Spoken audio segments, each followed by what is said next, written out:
आज पहली बार जनाब मैं राजपाल साहब की इस बात से एग्री करता हूं कि अगर फुटपाथ पे सोएंगे तो मरने का रिस्क तो रहेगा। बिल्कुल सही बात है। लेकिन मैं राजपाल साहब से एक बात पूछना चाहता हूं, इनफैक्ट इस कोर्ट में आए सभी लोगों से पूछना चाहता हूं, आपसे भी पूछना चाहता हूं कि ये लोग जो फुटपाथ पे सोते हैं कौन है ये लोग, कहां से आते हैं? इनके पास ना रहने को घर है, ना रोजगार है, ना पैसे हैं, फिर क्यों चले आते हैं ये हमारे खूबसूरत सी शहर की खूबसूरती पे बट्टा लगाते? क्यों जनाब? लेकिन इन भूखे नंगे भिखारों के पास भी ना एक चीज का अधिकार है, वो है जस्टिस, जिसे ना राजपाल साहब इनसे छीन सकते हैं, ना आप छीन सकते हो, और ना ही ये कोर्ट छीन सकता है, क्योंकि ये अधिकार उन्हें देता है हमारा संविधान, द कॉन्स्टिट्यूशन ऑफ इंडिया। लेकिन फिर भी जब इनके अधिकार की बात आती है ना, इनके इंसाफ की बात आती है ना जनाब, तो कानून के सारे दरवाजे बंद हो जाते हैं।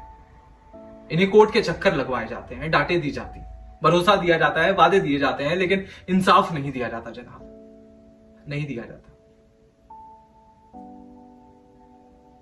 शराब और दौलत के नशे में 120 की स्पीड में गाड़ी चलाता हुआ ये यंग और इनोसेंट राहुल दीवान, यंग और इनोसेंट, जिसने 5 लोगों की जानें ले ली, और राजपाल साहब कहते हैं कि is it a joke? Joke क्या है मैं आपको बताता हूं जनाब। पिछले 8 महीनों में राजपाल साहब ने लैंड क्रूजर को ट्रक साबित कर दिया है। 6 महीने ये केस और चलेगा, ये साबित कर देंगे कि वो ट्रक नहीं बल्कि ट्रेन थी। साल भर ये केस और चलने दीजिए जनाब, राजपाल साहब ये भी साबित कर देंगे कि ये आदमी सदाकांत मिश्रा नहीं बल्कि शाहरुख खान है, और लैक ऑफ एविडेंस के बिना पे आपको ये बात माननी ही पड़ेगी। दैट इज अ जोक जनाब, ये है जोक।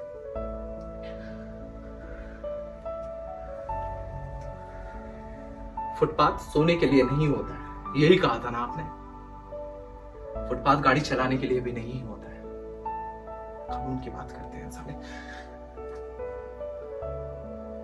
जनाब बचपन से हमने फिल्मों में देखा है, सुना है ये डायलॉग कि कानून के हाथ बहुत लंबे होते हैं, अजी घंटा लंबे होते हैं।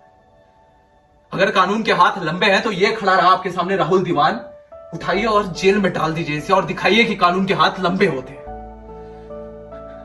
बुरा मत मानिएगा जनाब, लेकिन इस कमरे के बाहर ना आपका बहुत मजाक उड़ाया जाता है, आपके नाम पे जोक एसएमएस भेजे जाते हैं, आपका रेट फिक्स किया जाता है, आपकी इज्जत खतरे में है जनाब। कुछ कीजिए प्लीज, कुछ कीजिए।